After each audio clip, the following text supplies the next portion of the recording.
I have high beams now. Monroe lied. They just didn't want to do it because Zane, my sister's boyfriend, he took apart my front yesterday and took the lights out to replace it because I just wanted to see if like the bulbs were the reason, and Monroe was lying to me, and they were because they were both burnt out. And I have high beams now, which is talking about your headlights. Yeah, it's a luxury you don't know until you don't have it. Yeah. Let's get to the important talk. We both stopped at Rutter's. Me on Saturday, you on Friday, and of course we know what his thoughts are on Rutter's. You think it was subpar?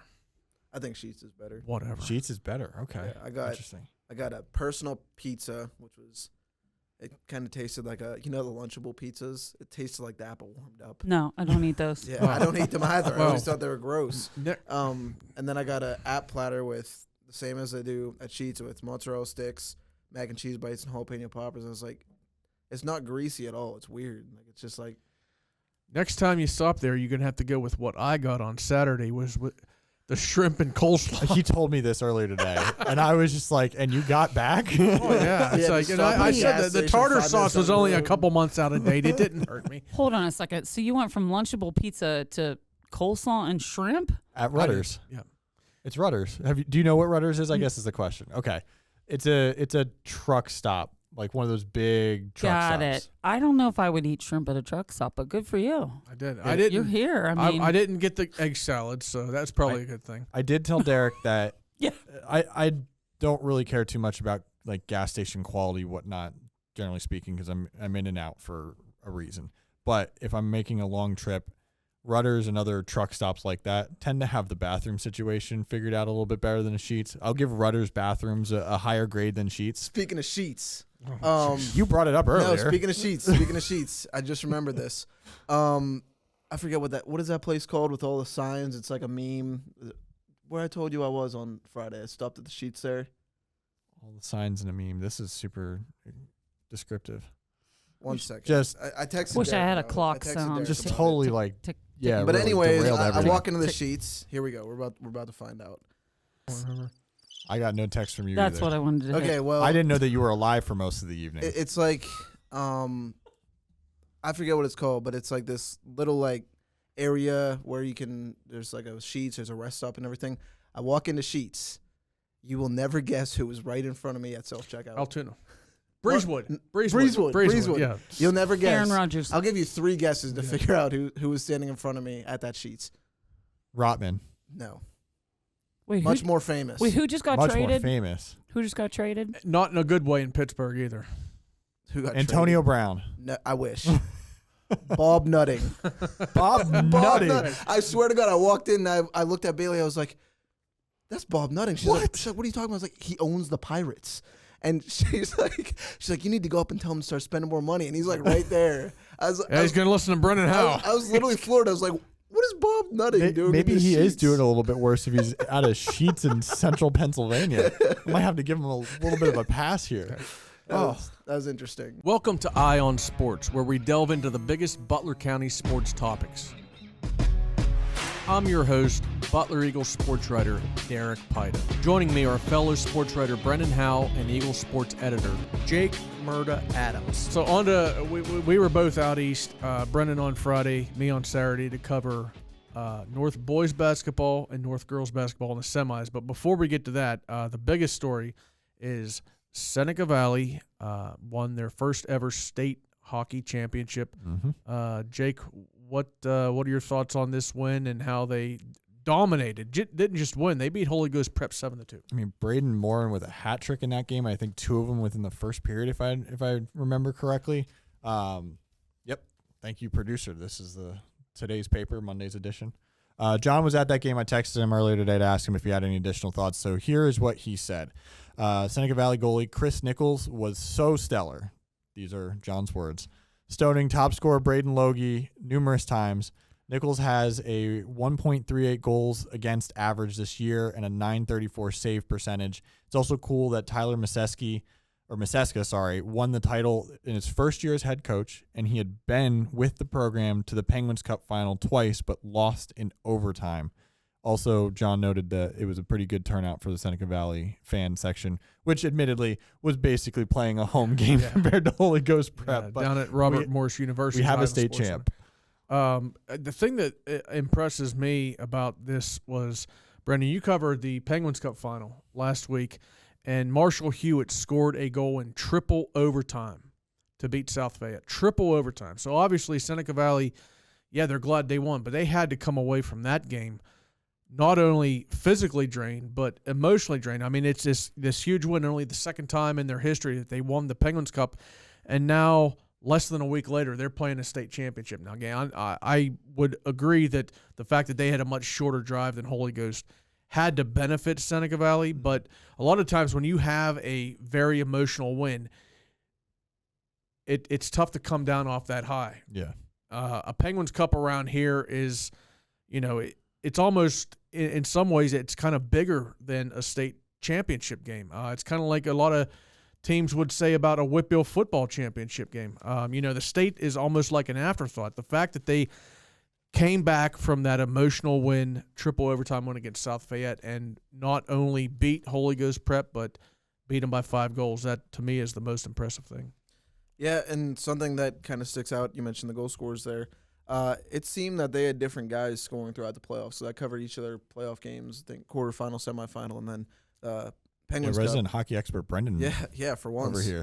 But Christopher Nichols, he was great in the game before. I think he had some absurd amount of saves. I forget exactly how amount it was. I think it was over like 50 in a game. So that was really cool to see, and it's awesome that they won that. Now on to basketball. We're going to go with your game first, which of the two, which was the much closer game. Yeah. You covered North Catholic boys out at James Buchanan High School, which is in the same county as Chambersburg. That's where I was on Saturday. But North Catholic went up against a Berks Catholic team that was just a little too much. Yeah, Coach Jim Rocco said afterwards that Berks Catholic's one guy, his name was Kingston McCoy. He's a junior. I looked up to see like what schools are looking at him and stuff, and I couldn't find it. But Rocco said that he seems to be a Power 4 player. He was definitely Berks Catholic's best player, but like North Catholic, they kind of had a deep team as well that could score. They had a freshman. I remember his number was number 4. I forget what his name was, but he was going up under the hoop. The finishes he was doing were like ridiculous. Like I didn't even see finishes like that from Brilliant Littlejohn when he was playing at Butler. So.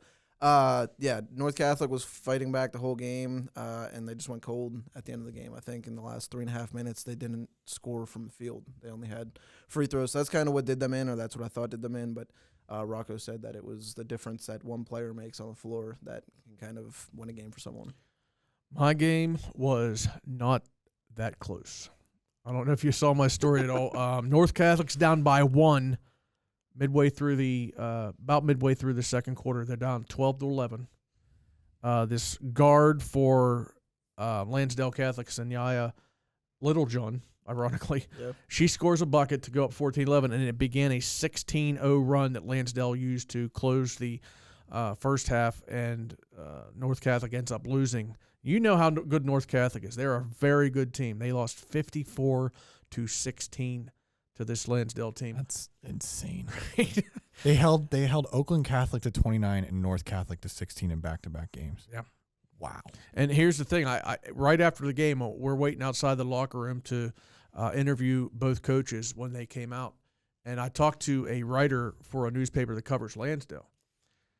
And again, I just watched Lansdale absolutely dismantle an incredibly good North Catholic team. And I asked this guy, I said, and they only finished third in their district. And he said, well, and this just goes to show you, unless you're the team that wins the championship, there's going to be a team out there that's better than you. He said, well, what gives Lansdale trouble is when they go up against a team that likes to run, like up and down the floor. Now, this guard that I talked about, Sanyaya Littlejohn, she is quick. She's very fast. But the rest of the team, including the Grace McDonough girl, who's like a power forward. She's all-state. She's going to James Madison University to play college. She's very good, and the rest of the lineup's very good, but they're not the type of players that can play an up-and-down game. Yeah. So I guess Newman Goretti, who Lansdale's going to play in the state championship on Saturday, they won the District 12 championship a few weeks ago, and they can run. They like to play a running up-and-down-the-floor game.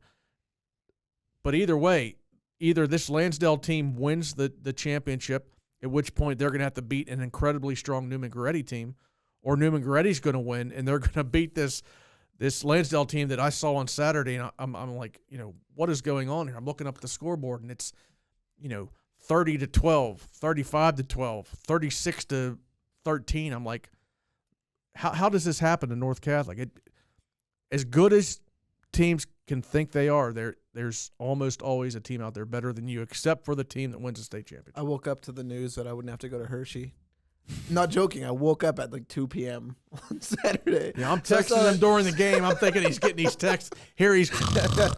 I was up to like 5 a.m. So. Oh man.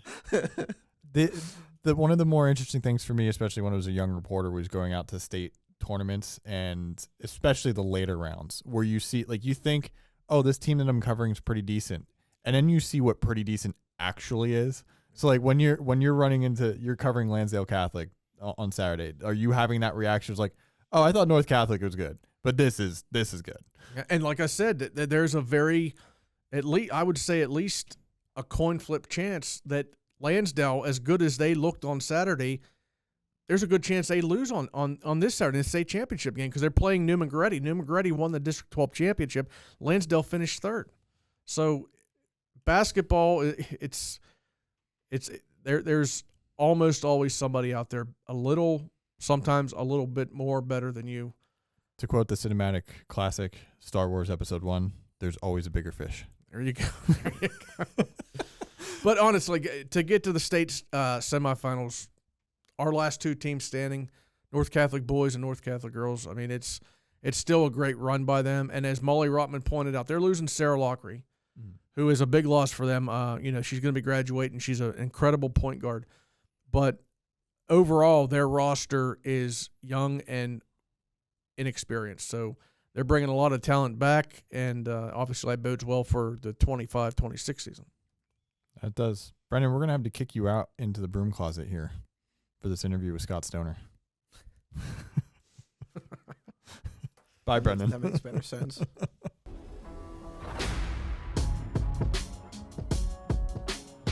Talking to Santino, well, Derek and I both talked to Santino a couple times leading up to states. They're playing like Xbox or whatever in the hotel room. Yeah. One of the questions, Rob the Photog. Santino gave him the nickname Rob the Photog, because Rob, he's like, he's given everyone else his nickname. He's got a nickname for a couple of our copy desk guys. He's been trying to figure out. Rob has. Yeah. I think, is that something that just in the wrestling community? Because all the time, if you get some kind of individual thing that you did, you all of a sudden wear that, the rest of your life, maybe. The question I wanted to ask you is, pre-video games, when you were wrestling and you're going to state championships and tournaments and things like that, what were you guys doing during the downtime in the hotel rooms or wherever else that you were at? Probably just thinking about wrestling and not all this other periphery stuff. What, you weren't playing Sorry or Parcheesi or anything? Solitaire. We did have the Ataris back then, and we had the little neat, what was that little white football game with the little bowl around it? Tecmo Bowl, I think. Yeah, we had that guy right there. Yeah. It was just that little white whatever. I don't even remember what it was. You played with it, your thumbs like this. Oh wow, jeez, you're dating yourself there. Yeah, I know. I'm old, man. We can bring my age if we need to. So you went to Southmoreland. Yeah. Where did you grow up in Alberton?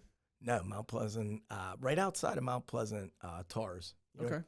You heard of that? CNC Lumber used to be there. I could throw a rock down over the warehouse. I ran past CNC all the time. So they always sponsored the Penguins, and Mike Lang would go on CNC Lumber and Tars, PA. My dad went to Mount Pleasant, and I went to Connellsville. Oh, that's right. So, yeah. Those teams were traditionally, wrestling-wise, just very powerful for years. And they are both coached by Robbie Waller from Mount Pleasant that went to Slippery Rock University, and Tom Doherty from Connellsville, who went to Slippery Rock University. So there's a big tie that I'll try to lead into at some point when you're asking me questions about my career and things like that, about my ties to that university right up the road that no longer has wrestling, and it's disappointing, but, hopefully we're getting it back on the map sometime soon.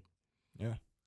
I was just curious about that because I saw some of those photos with the Xbox, and I think Santino had mentioned something about it too to us. So if I was a kid today, I couldn't keep up on everything going on. I don't process stuff the way these kids do. It's a different mind and brain and how they function. When I was a little younger than him, I was at a JV volleyball tournament in Pottsville, and that arena is this big like donut shaped place where you've got this concourse above that you can just walk around, and then it's like a bowl into where the basketball court is. So they'd have 2 games going on throughout the day, and there's like 8 or 9 teams or whatever at it. And we brought Guitar Hero with us because that was the game at that time. And what year is this?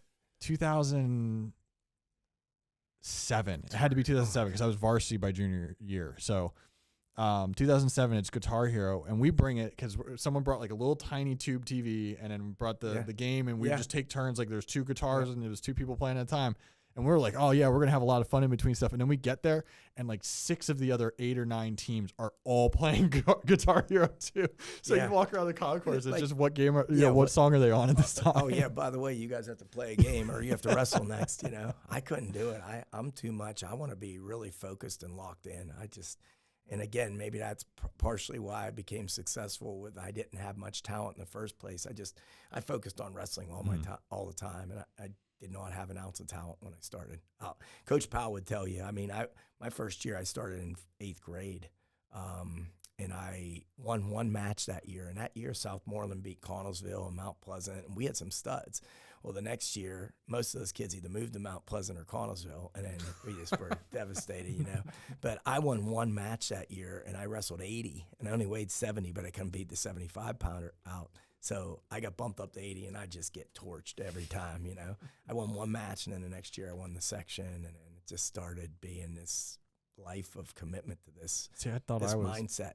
I thought I was small, and he's wrestling at 80 pounds in 8th grade. Well, I might have actually been a little bit heavier. My senior year, I wrestled 105 pounds, and that's one of the things he said in here. What are some of the changes? Weight classes obviously changed, so that goes with our society getting bigger. But at the end of the year, we used to get a pound a month. So as you progress through the season, you go up and up. And then I cut down to 98 pounds my senior year, and I probably shouldn't have. I should have stayed at 105. Yeah. So, that's crazy. Yeah. I was small. So, Derek, who are we talking to today? This week, thank you, Jake. This week, our guest on the Eye on Sports podcast is Butler boys wrestling coach Scott Stoner. Scott has led the Golden Tornado to over 450 wins in his 32 seasons as coach and was named Whitbill Wrestling Coach of the Year for the 21-22 season. It was recently announced earlier this year that he will be inducted into the Butler County Sports Hall of Fame next month. Scott, we appreciate you joining us. Welcome to the show. I appreciate you guys having me in. Both you guys have done a great job of taking a local paper and keeping a real close eye on what we do with our wrestling program, and it's very much appreciated. I think we have a unique thing here in Butler where we have our own paper and guys like you that give into the community and really go out there and get the stories behind a lot of this. Your coverage of our state tournament this year with Santino was excellent, so I really appreciate the support throughout.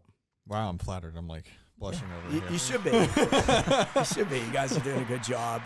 Rob the Photog, as Santino Sloboda named him, gave him a nickname. If you're around wrestlers long enough and you have some unique niche, you end up getting a nickname. So Rob's a passionate guy too. So although he's not here, props to him.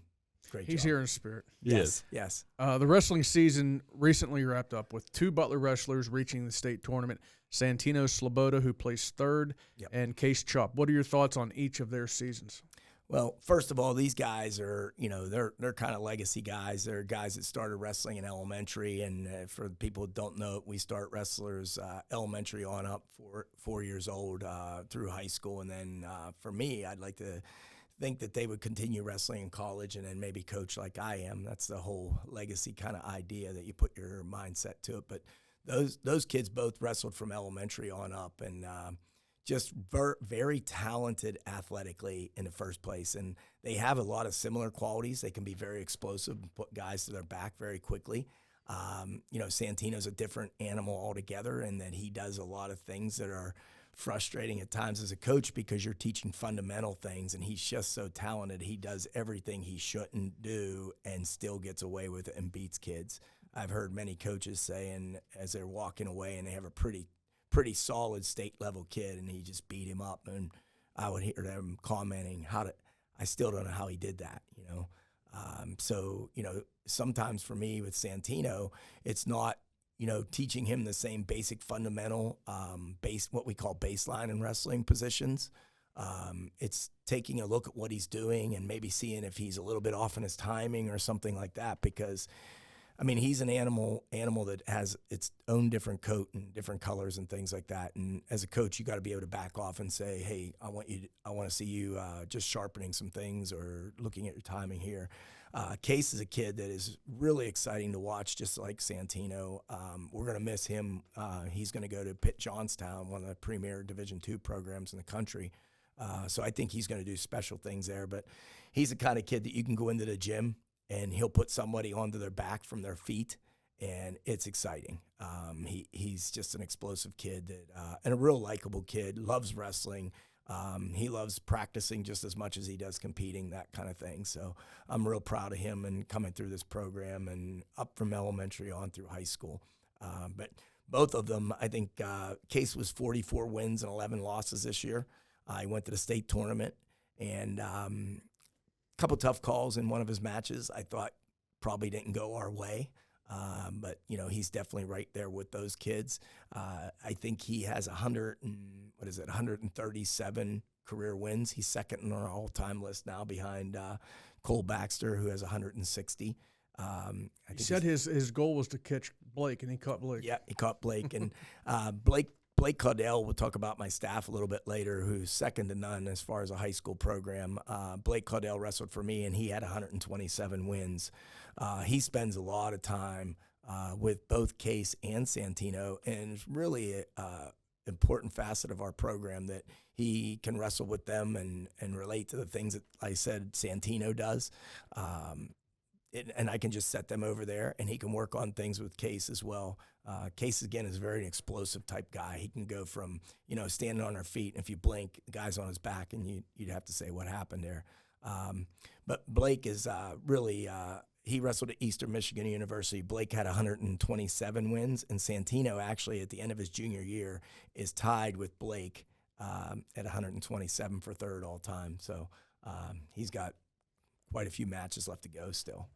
You've talked a little bit with us throughout this season about the coaches that are working with your wrestlers, like comparing it to football where you have position coaches. I know there's a little bit like that, right, where coaches who will work with the heavyweights and middleweights and stuff like that more, but it almost sounds like too, sometimes it just ends up being a personality match that you just got to, like if a kid clicks with a coach, no matter what that coach might specialize in, let that coach keep working with them. Is that how it kind of works? Yeah, I think if you look even further on at the collegiate level, there's specialized coaches that wrestle with lighter weights and middle weights, and they have one-on-ones. And we've tried to do that a little bit with taking Blake and putting him with some of those guys. And then Alex Evanoff's one of my other assistants, who's a younger guy, wrestled for me, wrestled at Waynesburg College, which is one of the better teams in Division III.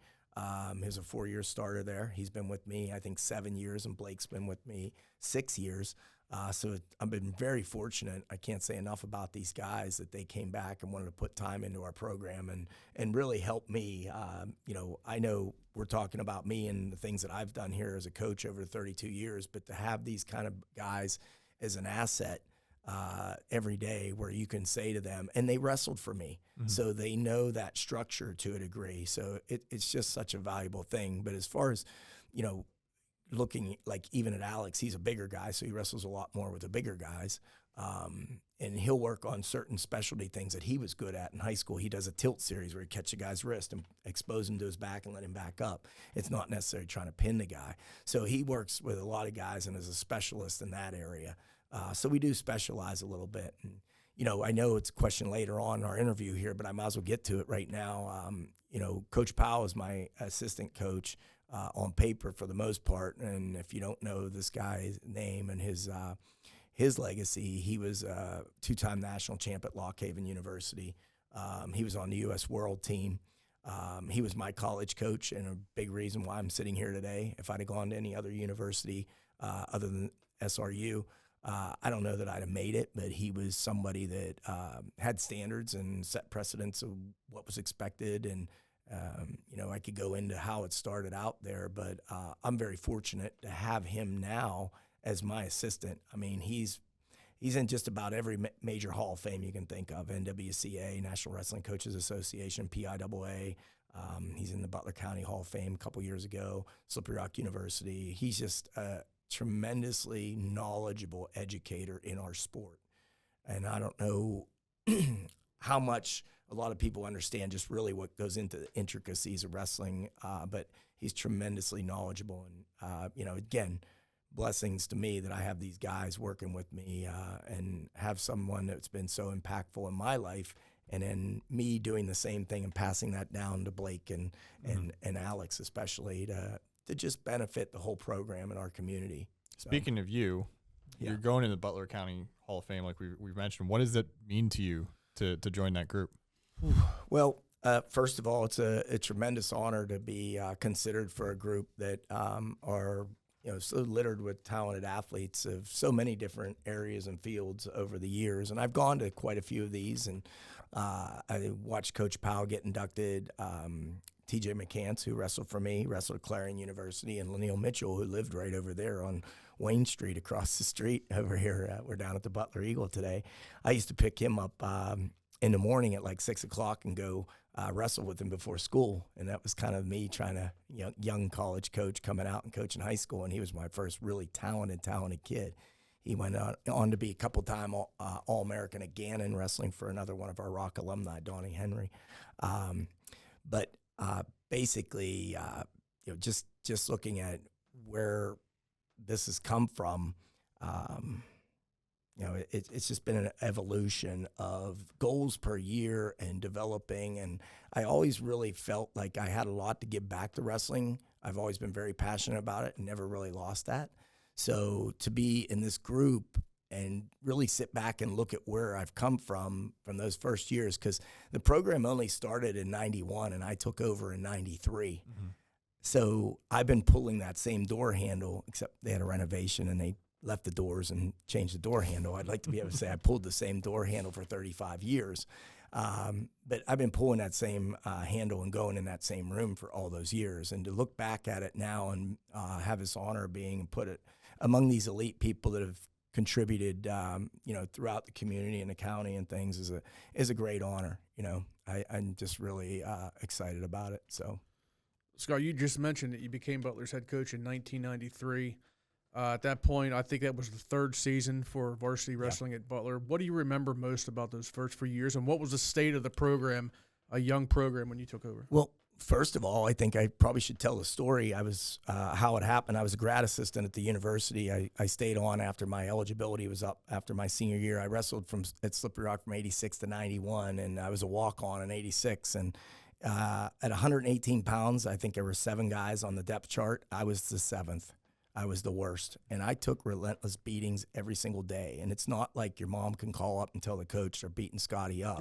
That is your job. You just get your teeth knocked out or breaking fingers, and you just. So then the next year I came back, and I really put a lot of time into it, and it just became something that I was not going to be denied. And I was not very talented. I was not a very good athlete. But I had someone like Coach Powell, who probably at my freshman year, didn't even really know who I was because I was so far back. But I came back that next year, and I was second in the depth chart. And then the guy in front of me was ineligible.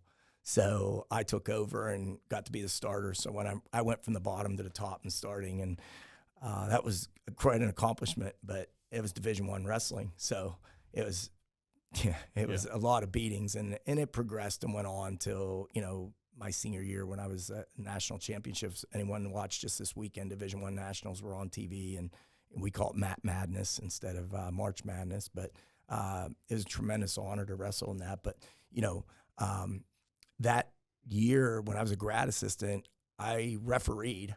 I was still involved, and I had a couple opportunities to go to be an assistant coach at George Mason and James Madison, which were in our conference in college. They were Division I schools, just like Slippery Rock was Division I. And I refereed a tournament up in Reynolds. And if you've never seen an elementary tournament in Butler or in Western Pennsylvania, there's a couple hundred kids in a gym that's way too small and people all over the top. It's a totally different culture if you don't understand what it's like. And some of the best wrestling fans in the world. I got home to my place in Slippery Rock, and I got a message from one of my buddies and said, "Hey, you got to help me out. I got this wedding thing tomorrow I got to go to for my fiance." And he goes, "You got to go over to Butler and referee for me." And I'd refereed like 14 hours straight at this tournament. I was just exhausted. And I ended up coming over, and I talked to, at the time, Lou Liparello was the assistant coach. He's a Butler County Hall of Famer and was my first assistant. And Bill McLarnon was running the program at the time. He had started up, and those guys did a good job to get it on the map. And I talked to him about teaching job and gave him my bullet point resume. And as I was leaving that day, I didn't really feel like I got a whole lot of, I thought I had a lot to offer, and I thought this would be great. They just started a program. And as I was leaving, and I get chills every time I tell this story, I don't know what it was, whether it was my ego or what, but I'd seen Russ Greer, who started the wrestling program at Butler, roaming around all day. And I literally was going out of the door at the high school, and I turned around to him and I said, hey, and I gave him that bullet point resume. And he said, well, there are 3 phys ed positions in Butler. I'm on the school board, and I started the wrestling program. Can you give me your number? And I said, do you got a pencil? So he wrote it down. He gave me a call, and I obviously got the job, and there was some other stories that went on. And he wanted me as a wrestling coach, and some of the other board members, they kind of made a deal. They thought there were some other good candidates, and they wanted to do baseball and football. And there was a vote that went on, and I got the wrestling job, and the other guy got the baseball job. And I am still here sitting here having an interview with you, and I don't think that guy made it to the next season. So I think Russ, it worked out for Russ. But it changed my life, and wrestling has done that for me and so many other people. It's changed our lives. It's a way of life. It's a mentality. It's a thought process. It was me being, with it enough to turn around and say, I need to know, I want you to know who I am, and I think I could help you here. And then I got the job, and, from that point on, I've been up there in that building basically, and building this program at all different levels. I've done all kind of stuff to try to make it something that is strong for our community as well. You had a lot of chutzpah to do a lot of that to get your name out there, but you got to be honest with us. When you walked in for your first day of practice, you were sitting there going, I have no idea what I'm doing. Well, here's what happens. Here's another Russ Greer story, and this is Russ Greer Jr., his son. So I walked in the first year, and Senior had showed me the wrestling room. It was a 40 by 60 room, and there was a bunch of old equipment laying in there from gymnastics program, times gone by and stuff. So I started looking at it, and I was like, this is an unbelievable space to have a wrestling facility. So that year I started getting funds together to put mats on the wall and really build something that the kids could say, oh, this is a special place in here. This is where the wrestlers go, and build that type mentality. But when I went in and actually addressed the team, and again, I'm right out of college and grad assistant in college, I was still working out all the time and running and doing venture triathlons and mountain bike races. I was a physical kind of creature. But I said to the kids, and they were 3 wins and 23 losses in those first 2 years before I got there. I said, we're going to win half of our matches this year. And they literally laughed at me. And they said that, I said, okay, that's fair enough, because you guys haven't won a lot. But if in 2 months you're still laughing, I don't need to be here. I need to be somewhere else. And that year we went 14 wins and 11 losses. We won one tournament, we're second in another one, and no one was laughing anymore when I was asking for expectations of what the standard should be, Rusty Greer Jr., he was quoted as saying in a tournament the year before I took over, referee said, deducted a point on sportsmanlike conduct from one of the wrestlers, and he said, that's 1 point off of Butler. And Rusty chimed up and he said, oh, you can't take any points off me, or off of us, ref. And he said, yes, I am. I'm taking a team point off. He goes, no, you can't. You can't take a point off because we don't have any points. So that was that. It was kind of that bad. But, it was something that those kids, and literally they had their headgear on backwards, their knee pads were on upside down, their shoes were on the wrong feet. It was a mess. But I will tell you something. Those kids bought into a mindset where they might not have been talented but they were tough. They were hard-nosed kids from a blue-collar community, and I really loved that potential of where I was landing there and what I could do with that. So I loved it. I know how you're gonna answer this question, but who influenced you most in terms of your style as a coach? Well, I think I have to go back to Coach Powell because he's been such a mentor to me, and I've spent more time with Fred Powell than I have my own father, and wrestling has a lot of intricacies you're learning, and you're in this dark room and you're putting a lot of hours in, and you're up at what time in the mornings and three workouts a day sometimes. But he would slow things down and really make sure he taught and was an instructor, a professor, and a college coach that wasn't just someone that worked out with you every day. And he did that. I think when we flew out to Iowa my senior year, he was 51 or 52, and I was still drilling, wrestling hard, and I was getting ready to wrestle in the national championships at the University of Iowa the next day. And him and I did a hard drill that day, and it's just that lifestyle. So not only what he taught me, but the way to live your life and try to be fit and try to be an example for other people. But I was very fortunate. A guy that actually was my high school coach for a little bit of time, Dan Hartung, he actually did a GA, a grad assistant at Slippery Rock, and he introduced me to Coach Powell. So I have all these things in my history where I've been blessed with being with different people, and a lot of them came and wrestled right at Slippery Rock University, and Coach Powell had some sort of impact or some kind of influence them. Right now, Chuck Tursky at Kiski is the WPIL all-time winningest coach with 504, and I'm approaching him, but he's a Slippery Rock guy. And one of my assistants at the junior high now is a Chuck Tursky guy from Kiski. He wrestled at Kiski. So there's so many people that have really kind of trickled down from Coach Powell and had this kind of legacy approach. And I don't know if you know, but my club downtown, I do a club for wrestling and kids fitness and gymnastics. It's beyond the wrestling element. It's called Legacy Fitness, and it's just about a lifestyle of, staying fit and living a certain way and making sure you're healthy and taking care of yourself, and creating a place where, people will come and support each other and admire each other for their efforts and things like that. So, even when I was in junior high, I had a bunch of guys that weren't necessarily great wrestlers, but they were very impactful to me. So I've been blessed for a lot of people influencing me. I'm going to pin you down here because I know the coaching cliche is to answer this question broadly and say you've had a bunch of kids, a bunch of great memories and stuff like that. But what is the one moment in your coaching career that stands out above all the rest? See, I try to think about this leading up to it, and I honestly, guys, I don't really I haven't won a state title as far as a individual or a team. We haven't won a WPIL title in the area that wrestling is such a hotbed. There's been some individual matches. Zach Regis won a match for us one time against Hampton. They were ranked number 2 in the WPIL, and he was wrestling a kid that was a 2-time section champ. And kid was giving it all he had, and Zach just wouldn't be denied, and we ended up winning with no time left. Our win over North Allegheny 2 years ago for the section title was a big one. Gavin Rush was wrestling a kid that had beat him up the year before, and the match was hanging in a balance. And those are times where I look at an individual kid, and people think wrestling's an individual sport. It's not in my mind. I'm going out there to wrestle for my team, my coaches, my parents, my school community. And I try to instill that in my kids. Some of those individual matches that have led to team championships where those kids are on the sideline, and some of my photographers take some great pictures of the emotion. I still reflect back to those things and look at those as my greatest accomplishment. Our first WPIL champ with Cole Baxter, Christian Sequit wasn't even going to wrestle his senior year and won the WPIL over a 3-time returning champ. Individually, obviously, Santino knocked off the number 1 ranked wrestler in the country with about 3 seconds left last year.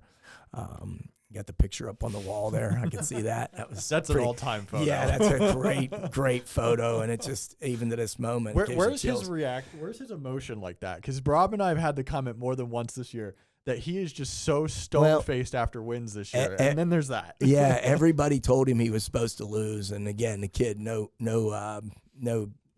cut on land inside, and he's a tremendous wrestler. He won everything this year until he was injured, but he got his mindset set that he was going to beat this kid, and he did, and it took a lot of overcoming adversity, because with about 21 seconds left, he got taken down, and he could have just folded, but he pulled one of his non-traditional things that we call the dirty boot, which there's a lot of weird wrestling terminology out there. If you don't understand tell us what that. the dirty boot means. It's just like something that's sounds like unexpected. It's like, oh, that was dirty. You know how the kids are, and he has his own language and stuff like that. But you're basically reaching up over top the guy with your foot and slipping up on top. He did the same thing to the guy at the Midwinter Classic last year. It was with about 30 seconds left. Same thing. And that was one of those things I said earlier. He was like, the kid's dad, and this kid was a state place winner before, the kid's dad said, I have no idea how he did that. And I was standing there, and I don't think he even knew I was there, wasn't paying attention. He was just sort of soul-searching how his kid got upset like this. But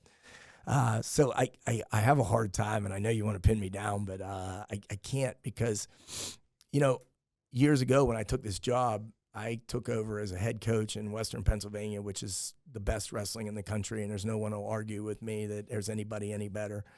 This year's NCAA Division I National Championships, there's 10 weight classes, 33 guys per bracket. That's 330 guys in the tournament from 125 up to the heavyweights. Pennsylvania had 41 kids from native Pennsylvania schools wrestling at Oklahoma State or wherever they're wrestling. And out of that 40, the next highest state was Ohio with 28. And you can look back through history and do the numbers. There's a lot of statistics that show the same things happen every year. Out of the 41 we had, 15 were from the WPIL, our region. And in the rankings of states, if it went Ohio was 28, was second. I think New York or Illinois was third with 24. The WPIL would have been the 7th ranked state in the country. So I have the rare opportunity to coach where the greatest wrestling goes on in the country, goes on in the Western Pennsylvania AAA. So I think even more than looking at an accomplishment on that mat and that elation that we had that night with Santino or Cole back then or those dual meet things, is just the fact that I get to walk out and sit in those chairs and be a head coach in the WPIL, and have been fortunate enough to have a family and community have allowed me to do that for 32 years, It's just a really, really rewarding life to be able to do that. And it's not easy. Mm-hmm. I mean, I'm still wrestling with the kids and drilling with them, and my body's, it's starting to fail at different places, and 4 knee surgeries on my right and 1 on my left. I broke my rib. If we get the camera zoned in here, I got a big lump of bone sticking out of my rib from my own son this year. But you just keep getting up and keep getting back in there. But, it's very rewarding across the board. The broken rib is rewarding. Oh, right? That's the pull quote. And you know what else? Just to tell you about my mentor, Coach Powell has the same thing. So he has the same thing jutting out of his side. He used to punish me with it. Badge of honor. Yeah, it is. People will literally say, "What do you got under your shirt there?" And I was like, "That's just me. That's my rib. That's what I got." You guys this year were able to you guys were able to split off the girls' wrestling tournament. Sorry, I'm stumbling over my words here. Yeah. Into its own entity for the first time. We've had 2 more schools in the county grow or added this year. Slippery Rock's going to become a full-time varsity team next year. Yep. And obviously there's more signs of growth throughout the state. What are your thoughts on where things are right now with girls wrestling? And are you seeing anything even at the youth level? You have legacy. Oh, yeah. Like you're starting to see. Yeah, it's been something that's been coming for a while, and we've had some wrestlers wrestling for us. Anna Malovich went on to Grand Valley State and wrestled there this year. And there's something about, for years, those girls that would be so mentally, emotionally strong to go out and compete against those guys. But it's well overdue to give them the opportunity to compete on the same level. And I'm really glad and really happy that it's evolved to this. I think as the years go on, you're going to see some of the same things here in Western Pennsylvania, that those programs are going to get better and more involved and have a higher degree of quality. Those kids like Anna that came through, she's a special type of a wrestler, and not the talk down on the other girls that are coming out, but she's one of these girls that, just excelled against the boys. And now it's going to be nice to see the girls develop at their own level where they can compete against each other and not have that, as the years go on, the physical dominance of the guys usually becomes, something that they just have a hard time competing with. Mm-hmm. Collegiately, I'm looking forward to it because there's a lot of people out there that think that this is going to help put Division I, Division II, and Division III programs back on board.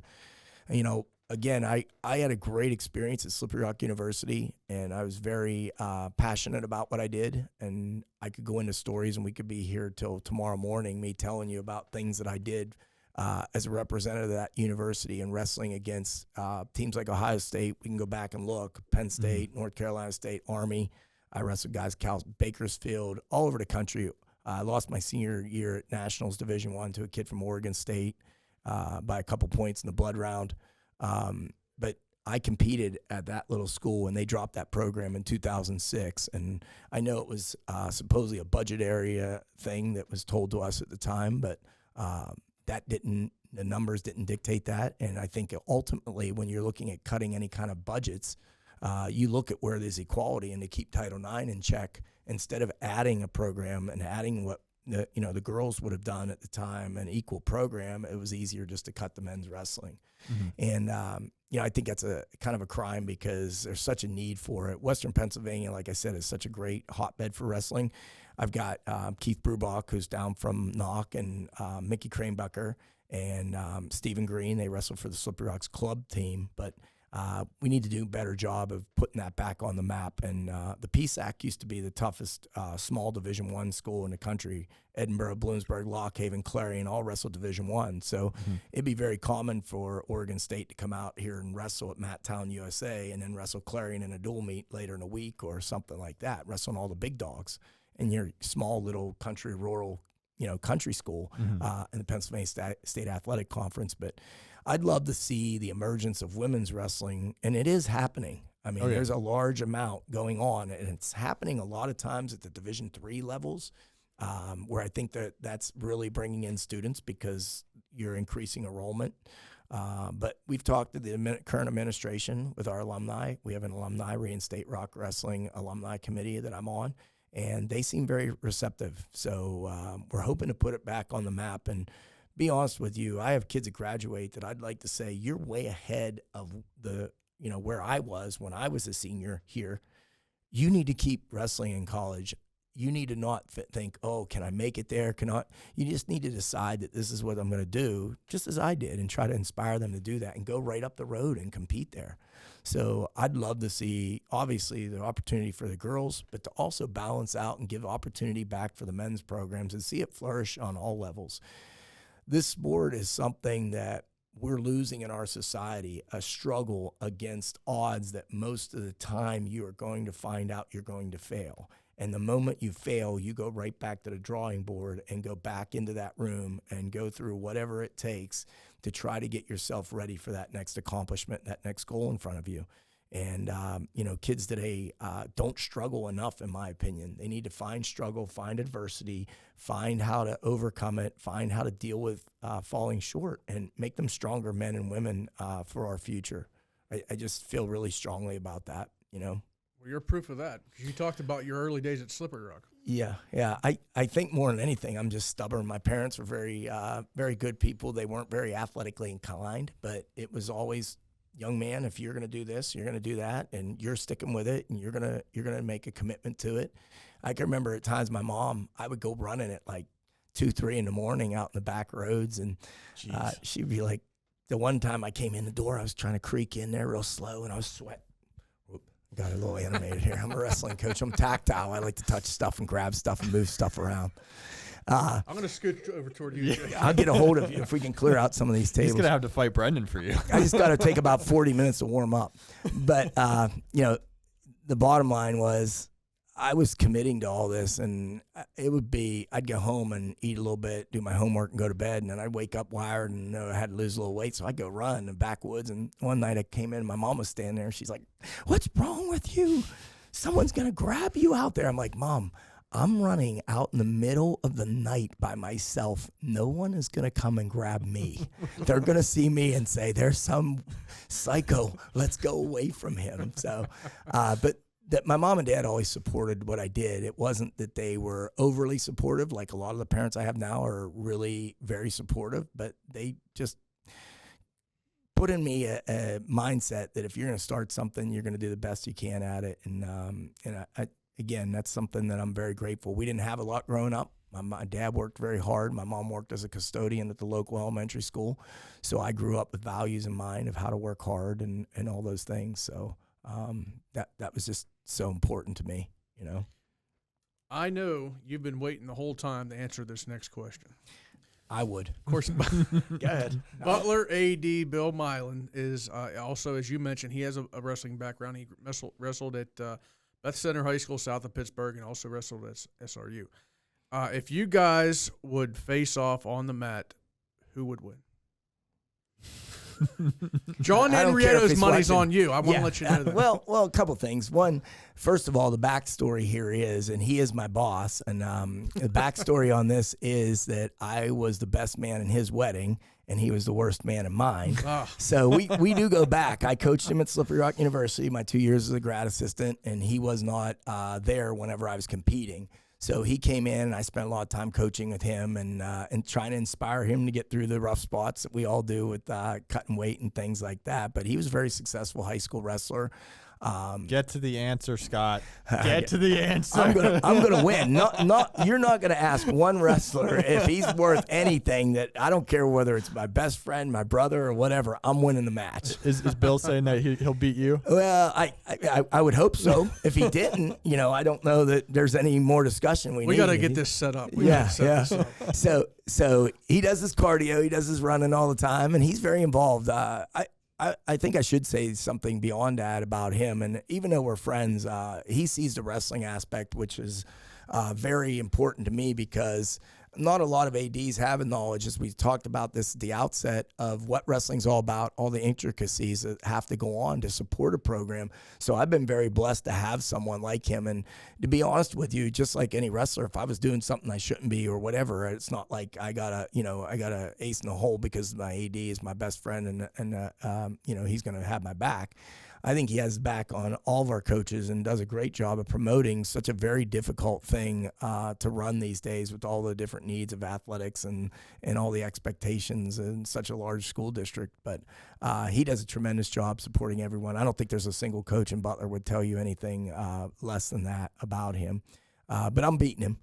Again, so he does his cardio, he goes over to the school and he's there and he's accessible all the time. I mean, even on the weekends, he's over in his office doing things and getting ready to make sure our teams are ready out there, and he does his run and he does his jogs, his cardio and does that stuff.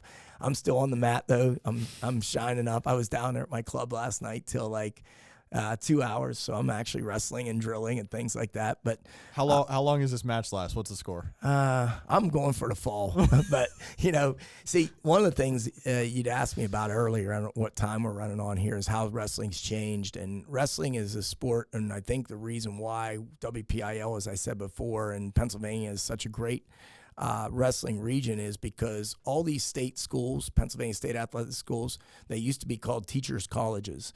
So these guys would have the opportunity to compete at the highest level of teachers' colleges, and they would get education degrees. So then they would go get the job at their local high school or move to Butler where they didn't have wrestling at all, and they would develop a program and they would teach these kids, and it would just get better and better.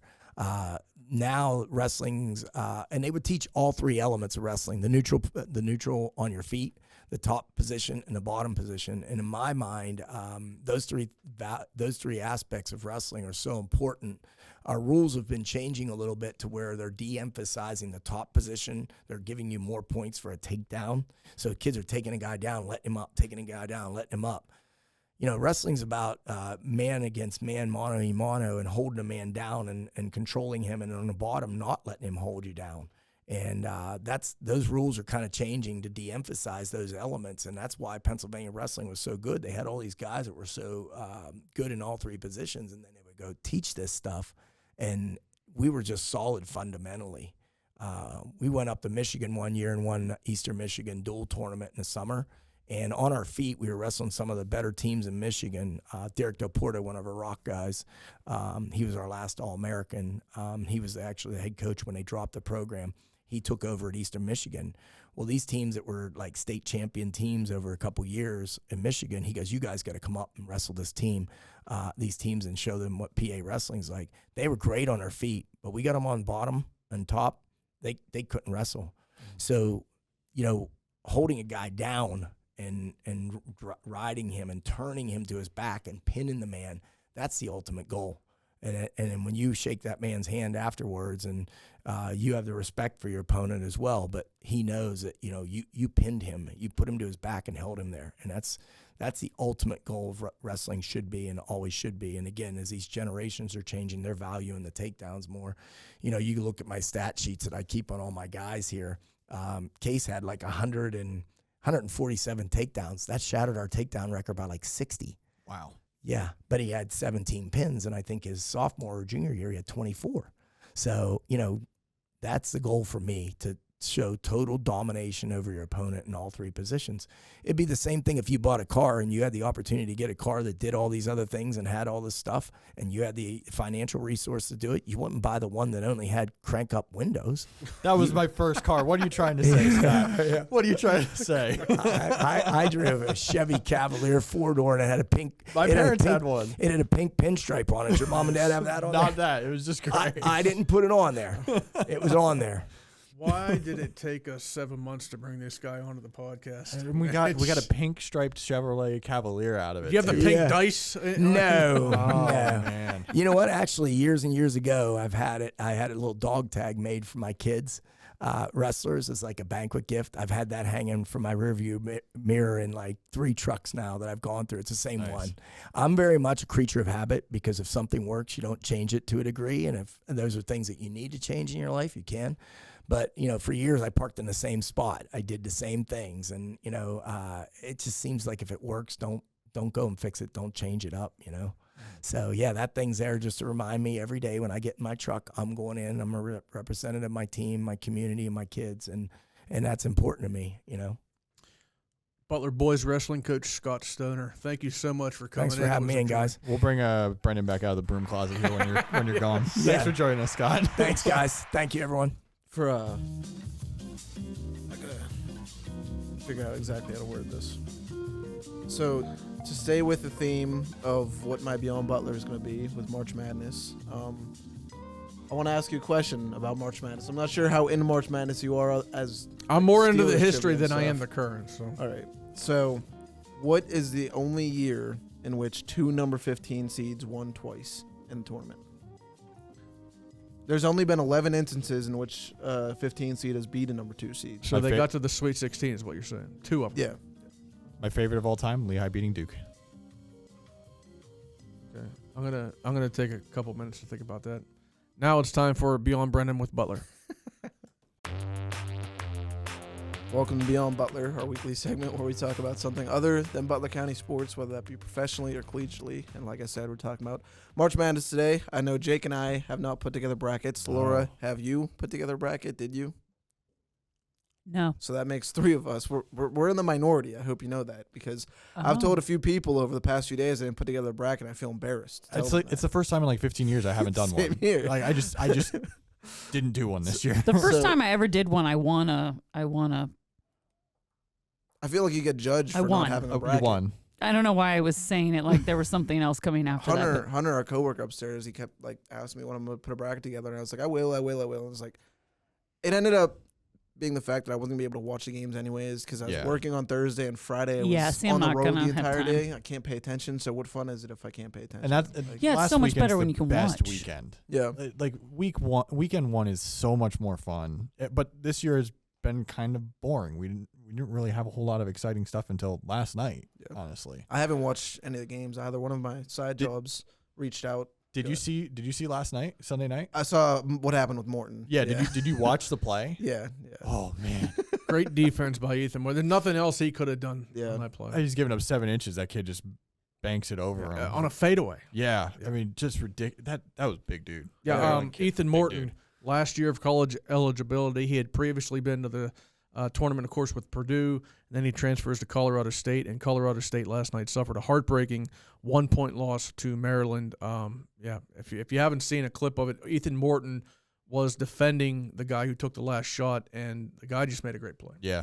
Yeah. And Elena Rocco, our other athlete from the county that made the tournament. I don't know what Harvard did, but I asked Jim. I haven't looked. I asked Jim after the interview on Friday night as I was going to my car. I said, so are you staying for the game tomorrow? Or are you going to watch your girls' game? He goes, no, I'm driving home, and then we are leaving from home to drive down to Raleigh at 5 a.m. So here I was complaining about 3-4 hour drive, and he gets home, and then he drives all the way back to North Carolina. What did you just say? Where is he going in North Carolina? Raleigh. Raleigh. Oh, good catch, Raleigh. Raleigh. Whatever. Not No, Raleigh. not whatever. It's not like Raleigh, North Raleigh Carolina. House. We're in the business of speaking and saying I'm in the things. business of writing. That's what Okay, I'm well, in the you're business. I know how also to spell it. You're also in the business of speaking. That's why I'm Raleigh. You're never but- going to be invited to Raleigh if you North keep saying it that way. Carolina, Tobacco Road. We're going to Raleigh, North Carolina, and they're going to be like Raleigh. I'm just letting you know. Rowley, like the guy in the Diary from a Kid books. You know what I'm talking about? Raleigh, Durham. I There's know. Like Raleigh you know, fingers. just outside, you got Duke is nearby. You've got NC State. Wake Forest is not far from that whole area it's right Rolly there. fingers, not Raleigh fingers. It's Raleigh. I close. lived there. I literally lived there. It's Raleigh. I'm not arguing what it's called. Okay, but he said Rolly. I said it's almost like Raleigh fingers. I'm saying it Anyways. closer. Okay. Harvard go with your lost. Beyond Butler with Brendan. what is it about March Madness that you guys think is so special? Like, it seems everyone thinks they know something about college basketball when March comes around, but really, I don't pay attention to college basketball. I don't really care about college basketball until March. And I used to pay attention to Pitt basketball during the regular season, and then it was basically when the Big East. This is back when things were when it they was should fun, have been. yeah. When Pitt was in the Big East, when the Big East tournament started, that's pretty much where I started paying attention to other teams, and that would just flow right into the big tournament, which back when they took 64 teams, not 68. I digress. It's going to be 96 in a few years. I think I like the fact that especially at least in the first round, you've got huge schools. I mean, schools that they call the Blue Bloods, right? UCLA, North Carolina, not this year. Alabama. Duke, Alabama. In football, yeah. That they're playing teams that, Robert Morris. Yeah. Just played. Who did they Alabama. play? Alabama. There you go. Crimson Tide. I like the fact that you've got these matchups that are basically David versus a Goliath, and we've seen it time and again where David has a shot. Maybe not to win it all, but to knock off a big. That seems to be the fun thing about March Madness is like there's always a team where they're like making a run. Like, what was it? St. Peter's, was that what it was called? St. Mary's. St. Peter's in New Jersey. The guy. That Yeah. had the mustache. I Loyola. remember the first March Madness I really cared about was when Florida Gulf Coast was dunking the basketball all the time. And Dunk City. I was in That was a seventh great one. grade, and Florida Gulf Coast you was were like in a cool seventh story. grade during that? Oh, Yeah, Have you ever heard of Phi I was in Slamma Jam? college. Houston. Houston, Yeah, yeah, I've heard back in of the mid '80s. Jameer Nelson and St. Joe's in 2005, I believe it was. Phil Martelli, he was going through the handshake line against a team that they had just kicked their butt, and Martelli went. That's Phil Martelli for you. I am now, like, not that I follow my team very closely, but I am now a Temple fan in the Big Five. I like Temple more than all the others, but when I was in middle school and high school and didn't know what college I was going to eventually go to, I had no idea Temple was going to be one I would look at. I loved watching the St. Joe's teams with Jameer. They were so good. I did fill out a bracket just to let people know. By the time this airs, it'll be the next round of games starting on Thursday. I picked Tennessee, but they're going up against a Kentucky team that has already defeated them twice this year. So we'll see. Who's winning, Will or you? Or your wife? And my wife. My wife and I are tied with 44 points, and Will has 39, and he picked St. Joe's, so they're done. Ooh. But he could still win because you're St. John's, you mean? St. John's, yeah. Sorry, did I say St. Joe's? Yeah. St. John's, yeah, the team from New York. But points accumulate each round. So even though he doesn't have he picked wrong the team that's going to win, as long as he enters the championship game with more points than me and my wife, he could still win it all. So I'm not rooting for you this time, Will. I want that $15. What will you buy with that $15? Shrimp and coleslaw. Probably baseball cards and bubble gum. Do you have any thoughts on March Madness, Laura? Have you watched any of the games? No, I haven't had time. I would though. If there was a game I would have watched, it would have been Patino and Calipari. That would and I didn't watch that. I'm too busy doing other things. Phil Martelli's son's coaching now. Do you see? Yeah, yeah.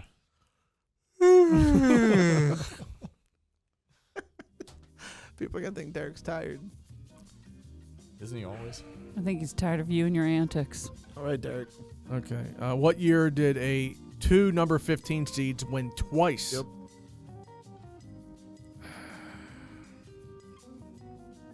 2001. 2012. He gave you a hint. 12. He gave you a hint. He said It was the Lehigh year. Yeah. Who else won? It says 2012 is the only tournament where 2 number 15 seeds won twice. On the same night, Friday, number 15 Norfolk State topped Missouri and Lehigh stunned Duke. Wow, I never would have remembered that one. I just remember the Lehigh Duke one so clearly. I want to throw out one 1997. I don't know if you've ever heard of this one. South Carolina in the first round, who was a 2 seed, played Coppin State. Coppin State's in South Carolina, so it was like an intrastate game, rivalry. Did they play it in Seattle? I don't know where the game was played, but Coppin State won. They beat South Carolina. It's like little brother beating big brother. And because of that game, Coppin State got the nickname No Stoppin' Coppin. Well, in the next round, somebody stopped them, of course. But I remember that, No Stoppin' Coppin. That was the year that Arizona beat 3 number 1s to win the national championship.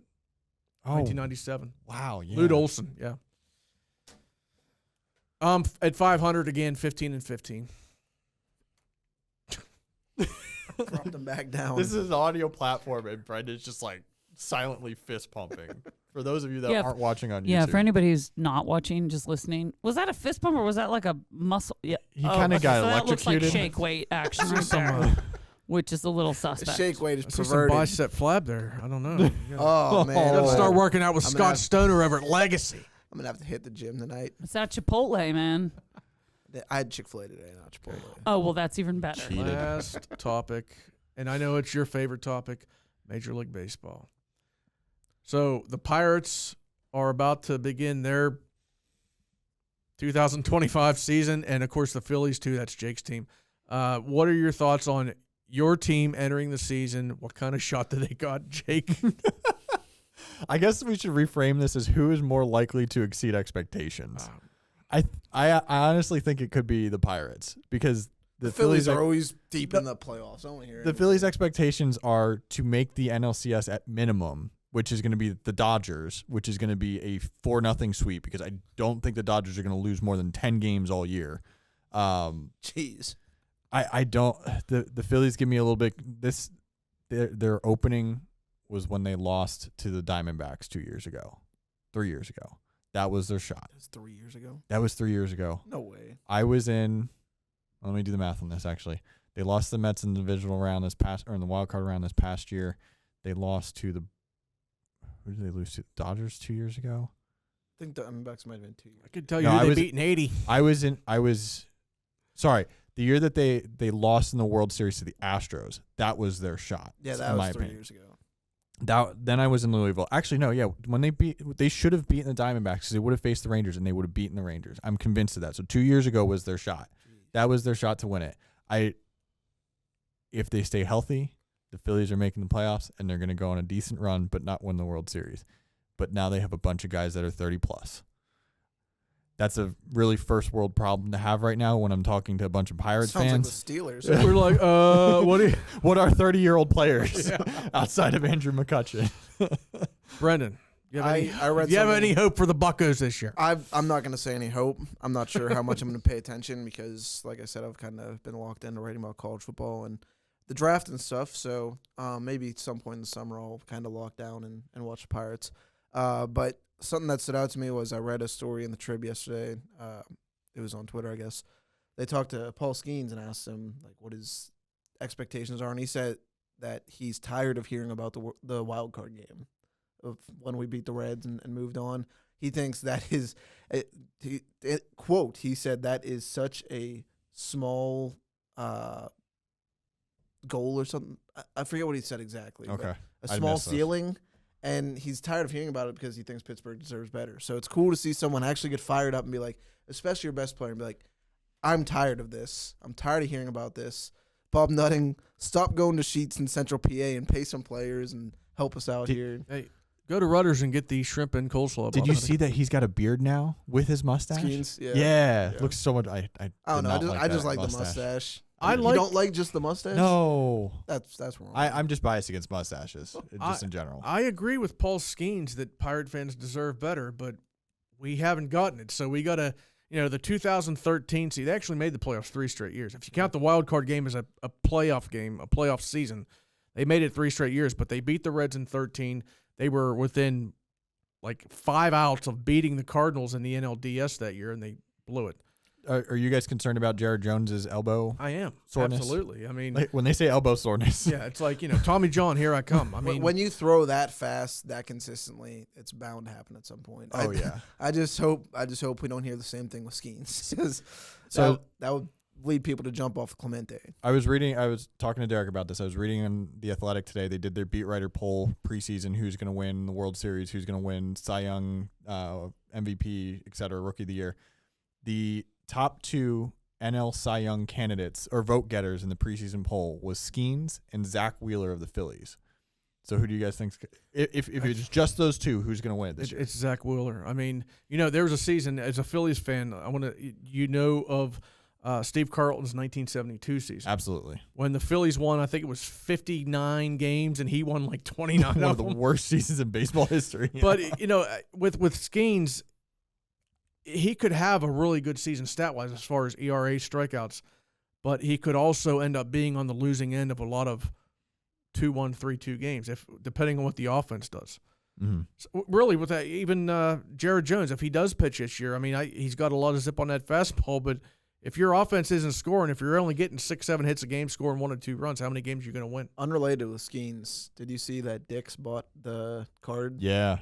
And they're putting it in Ross Park. And Yep. in the Dick's there, I told my best friend he and I have to go make a pilgrimage to see this card. They're going that's to make like a whole so stage or famous. something. I mean, for they're it. going to have to do something to protect it. There's Yeah. going to be people wanting. I mean, there's such thing called thieves. Put it in like the Pope Mobile, like protected and like just wheel it down. I would put it in like a ton of like heavy plexiglass.